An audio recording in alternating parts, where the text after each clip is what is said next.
la diferencia, Ahí está, la ahí, diferencia, a grabar. ahora que continuamos, entonces, Dale. estábamos con una pregunta muy atinada y que me parece que hay que retomar siempre, eh, que hiciste vos, Clarisa, en relación a la diferencia de el, la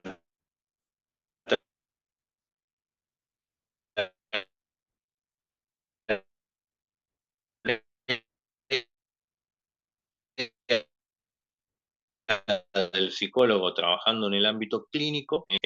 A mí me parece que la herramienta que sí se puede situar como en ambas prácticas, que va a ser de aplicación muy útil, es todo lo que conocemos como el psicodiagnóstico. ¿M? El psicodiagnóstico clínico, que cuando pensamos la batería de test, vamos a estar eligiendo algunos test que tienen una base psicoanalítica y otros test que están pensados y diseñados a partir de la teoría de la Gestalt, la base gestáltica.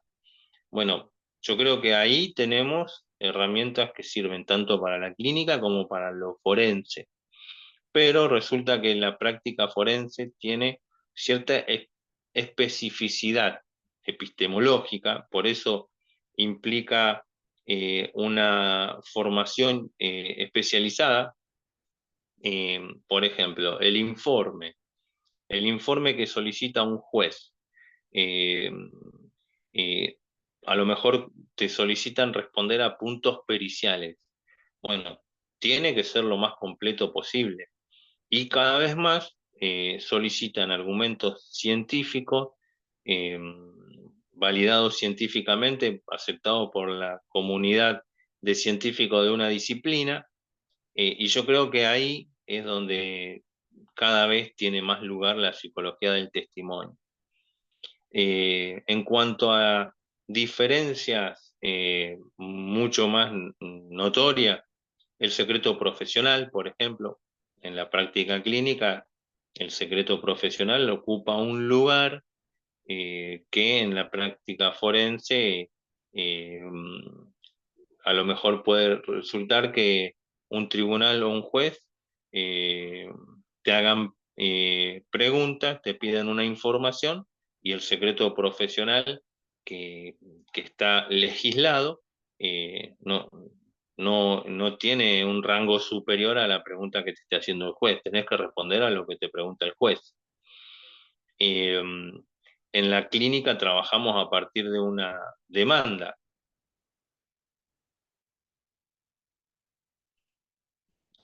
Hay un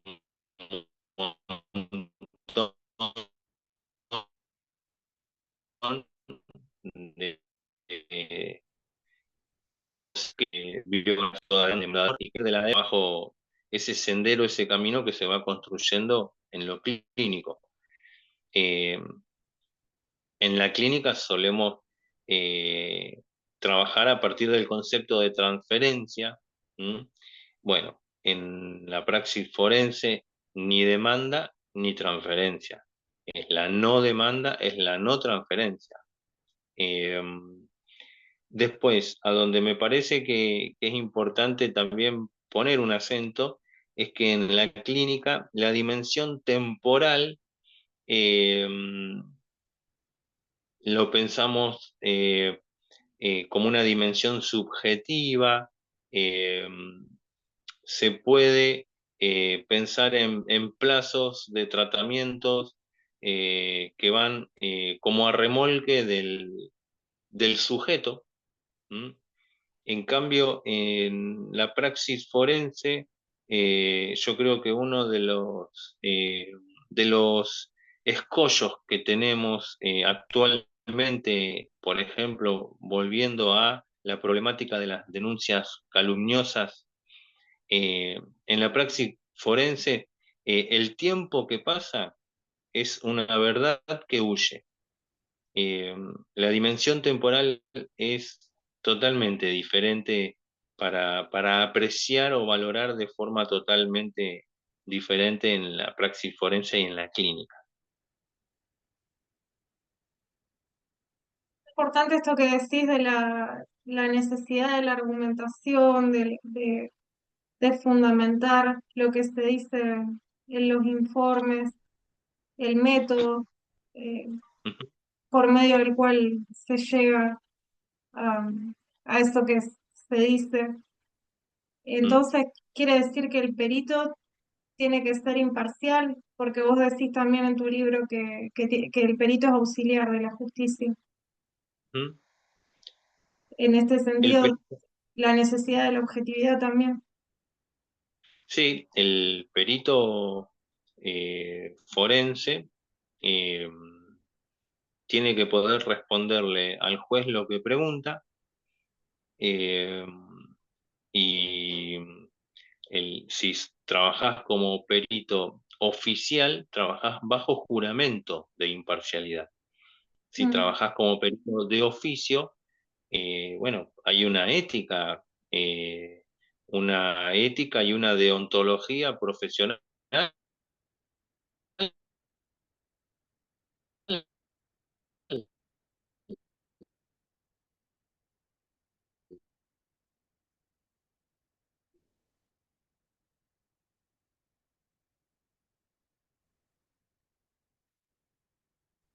Se cortó.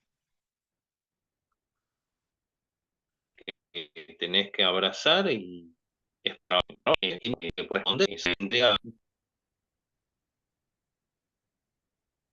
Perdón, se me había- decía que hay se cortó un poquito, que hay una ética y hay una deontología que tenés que abrazar sí, para sí, ser perito.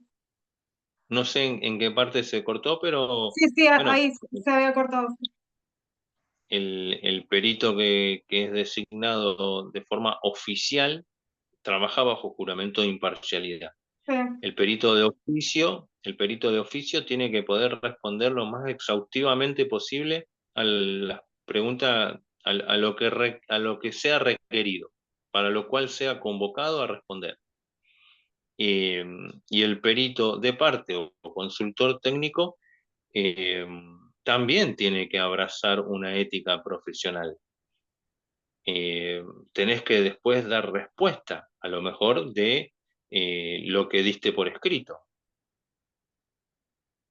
claro, ¿Mm? claro, tiene que ver con la ética esto de revisar el desempeño, repensarlo y dar Ujú. respuesta también, dar cuenta de las razones de la práctica. Te quería preguntar, en relación al desempeño del perito, ¿existe alguna diferencia entre falta de ética, mala praxis, malicia, y, no sé, ignorancia? ¿Se puede aducir ignorancia de cómo confeccionar un informe? Está esto de la imprudencia, impericia. Eh, Imprudencia. si puedes dar algunos ejemplos de si hay alguna diferencia entre estas cuestiones, falta de ética, mala praxis, eh, malicia, y también qué se puede hacer ante estas situaciones, o sea, cómo detectar cada una de estas situaciones, y qué se puede hacer en el caso de, de alguien que atraviese un proceso judicial y que detecte o sospeche de alguna de estas situaciones. Bueno, es un tema, la pregunta es genial, obviamente. Sí, Es la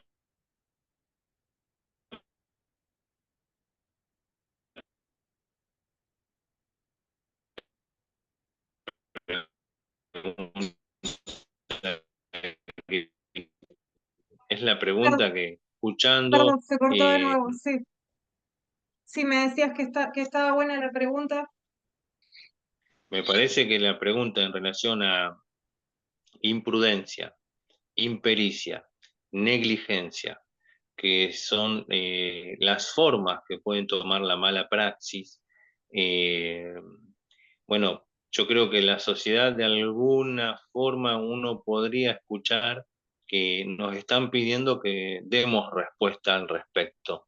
Me parece que eh, desde los colegios profesionales, tanto como colegios de abogados como colegios de psicólogos, hay que fomentar, o desde otras instituciones eh, que nuclean o reúnen a nuestros colegas, hay que fomentar el trabajo sobre este punto.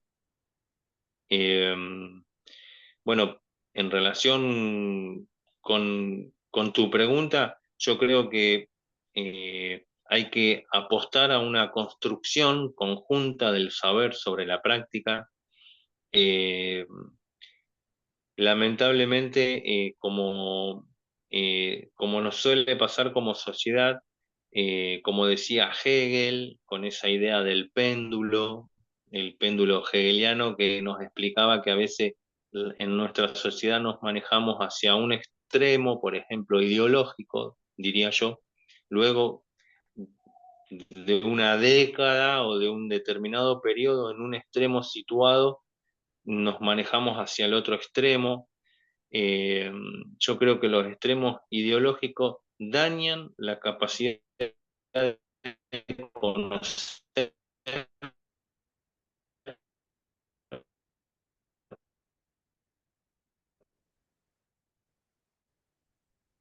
obtura Nietzsche, podríamos decir, eh, el dado está en el aire. Eh, me- ambas nociones, tanto el péndulo hegeliano como el dado nietzscheano, me resultaron de mucho interés para el nuevo libro que vendrá el mes que viene o el próximo.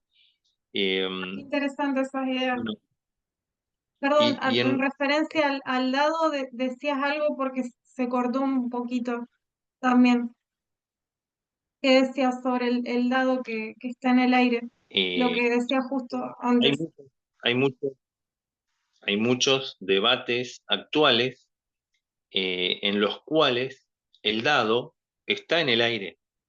Mm, No se sabe cómo va a, a caer por ejemplo, se está debatiendo una nueva ley de salud mental o sí, modificaciones en la ley de salud mental. Bueno, me parece súper sano, esos debates tienen que servir, inevitablemente enriquecen, ¿m? Pero bueno, no se sabe hoy, no se sabe hoy cómo va a caer el dado que es nietzscheano. Eh, sí. Se debatió la edad de imputabilidad y se definió, me parece que hubo un paradigma o una mirada en ese debate que primó sobre otra mirada. Eh, eh, Igual, por lo general, no sé, me interesa abrazar la idea de que a partir de los debates legislativos, eh, el dado encuentra un lugar más cercano a lo óptimo o a lo justo. El péndulo encuentra un punto medio, aristotélico, si querés. eh, y eh, estos, eh, estos debates actuales, por ejemplo, volviendo a tu pregunta, un informe pericial. eh, en un mismo proceso judicial, en un mismo juicio, en una primera instancia, ese informe tuvo un valor determinado, ocupó un lugar determinado en el debate jurídico. Bueno, resulta que meses después, año y pico después, ese mismo informe, en el nuevo debate, en la segunda instancia, ocupa otro lugar, tiene otro peso, es valorado de otra forma. Bueno, por eso es importante la confección de informes lo más completo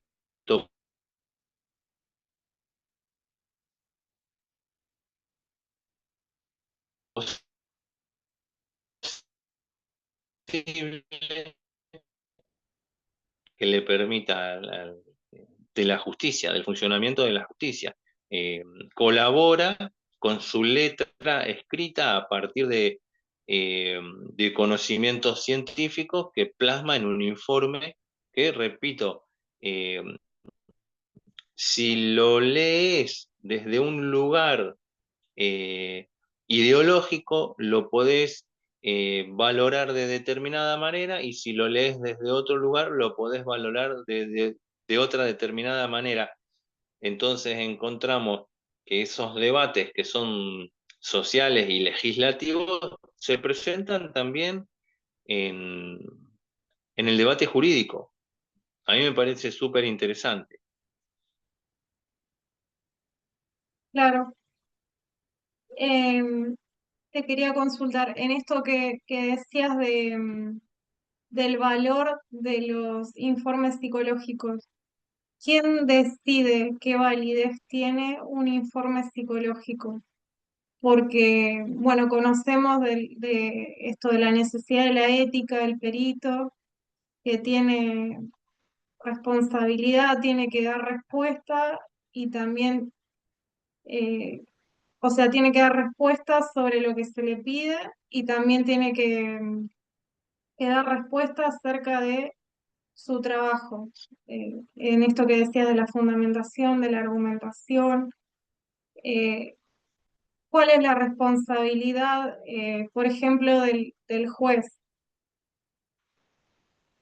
en esto de, bueno, Eh, quién decide la validez de un informe psicológico? el juez, y bueno, en el debate jurídico resulta que a partir de tu informe te pueden pedir aclaraciones, Mm, ampliación, puede resultar impugnado. eh, la forma, tiene que estar presentado en tiempo y forma, eh, y lo mejor siempre va a ser tratar de responder lo más ampliamente posible a la pregunta que te están haciendo.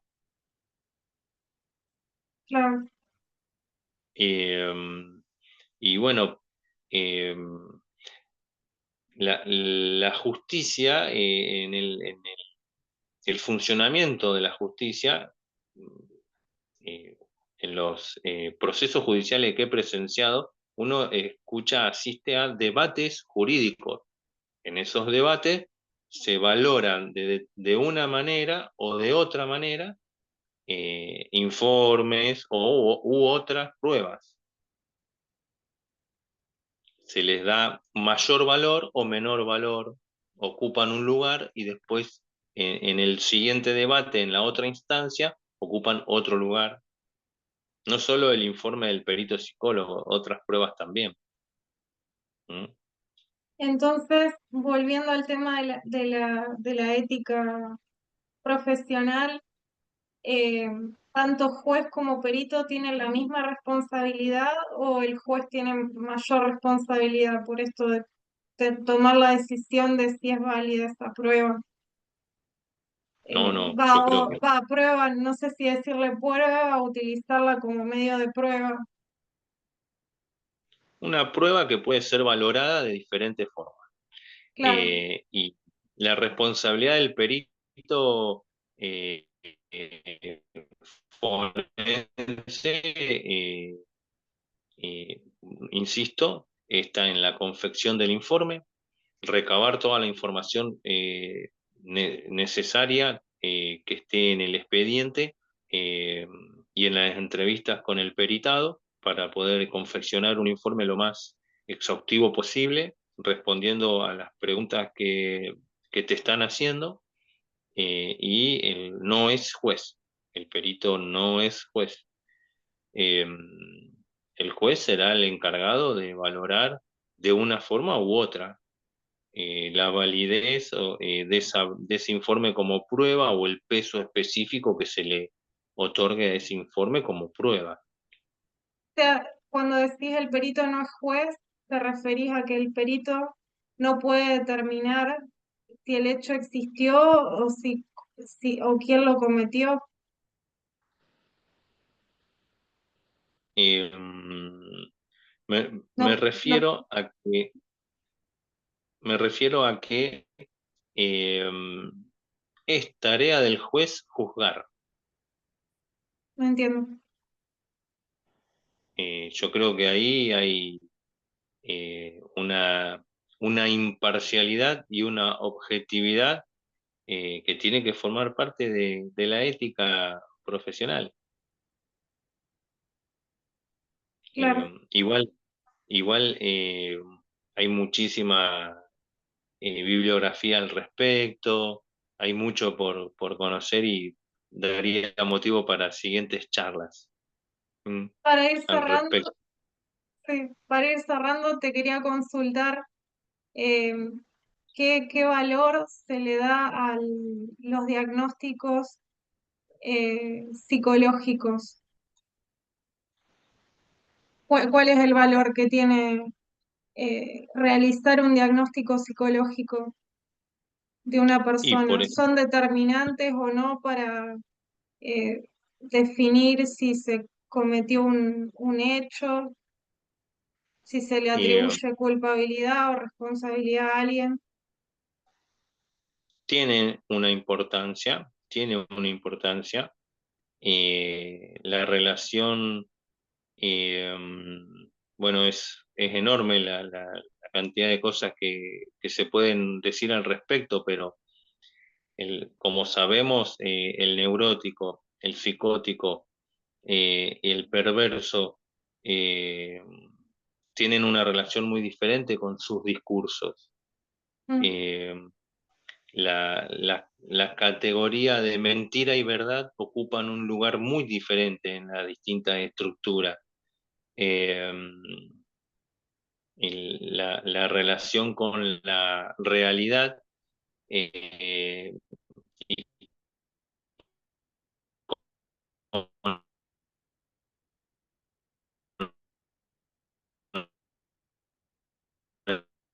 el lenguaje es muy diferente en cada determinar que una persona tiene la capacidad de responder por sus actos, eh, tiene un peso específico.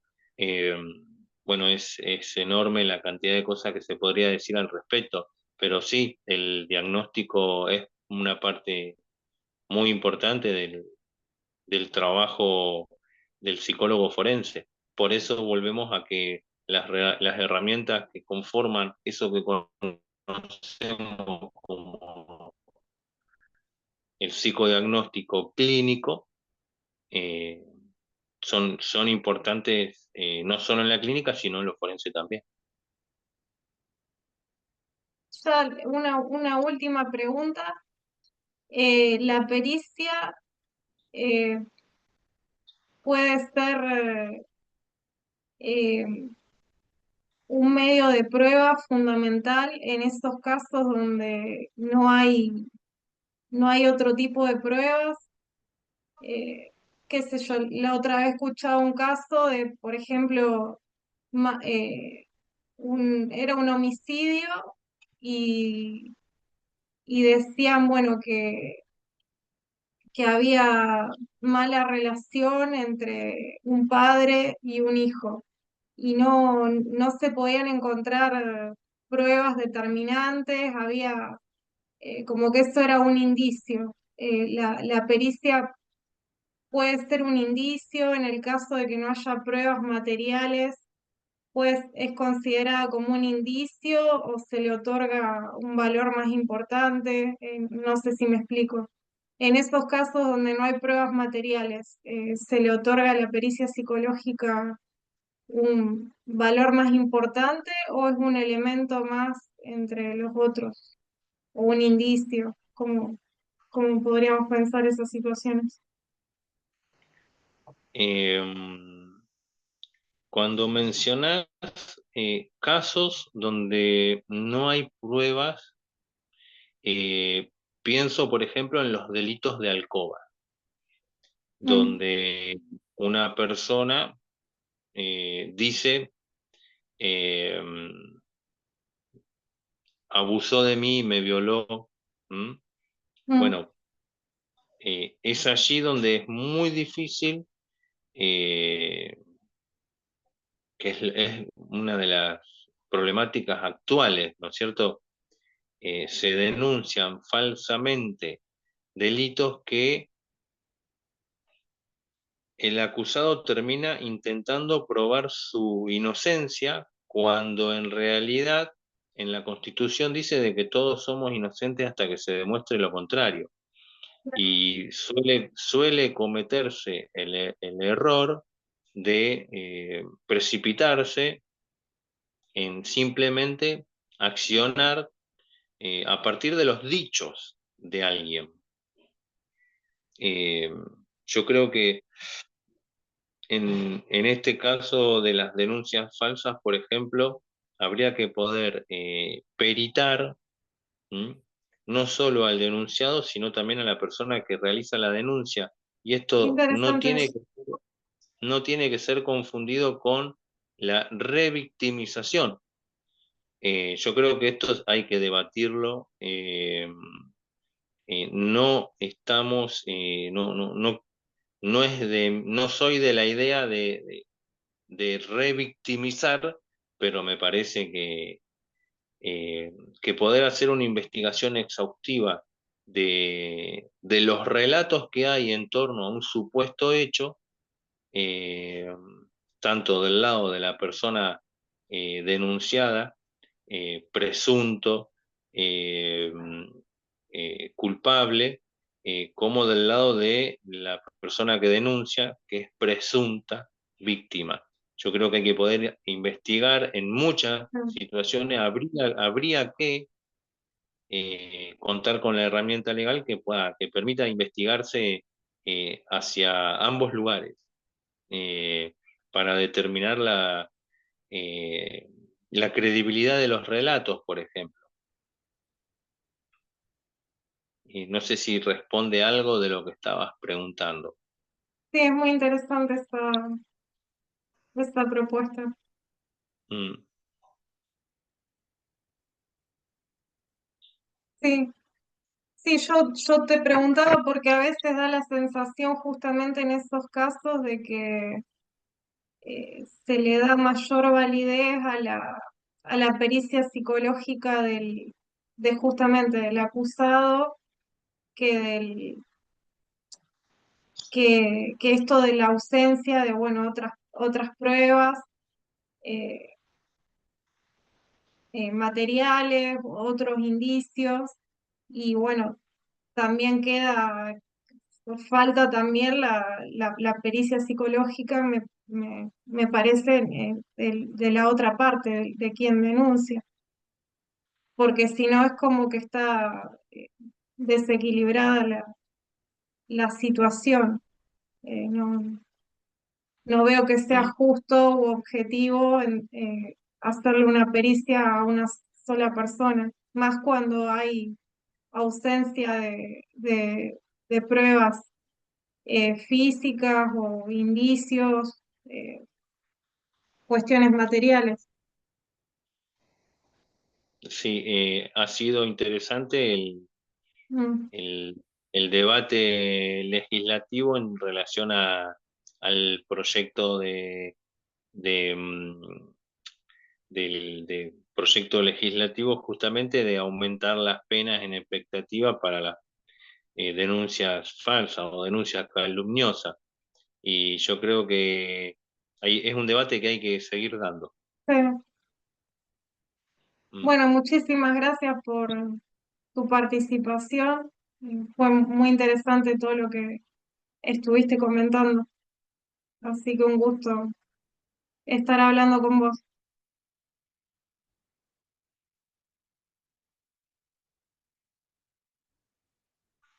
No sé si se escuchó, se cortó, Bueno, que sí, muchísimas gracias a vos, Clarisa, por el interés, por el interés.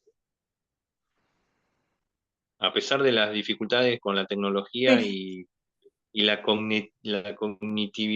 conectividad, Me parece que hemos podido dialogar de temas muy interesantes y queda mucho por seguir, me parece.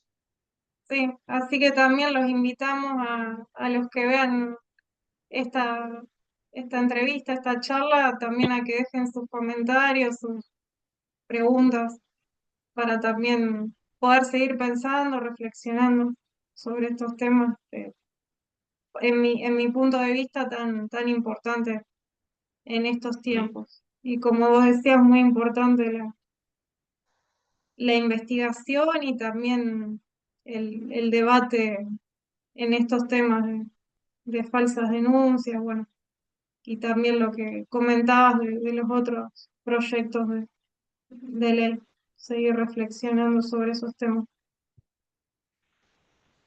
Bueno, Clarisa, un saludo grande y seguimos la próxima. Gracias, espero que estés Gracias a bien. vos.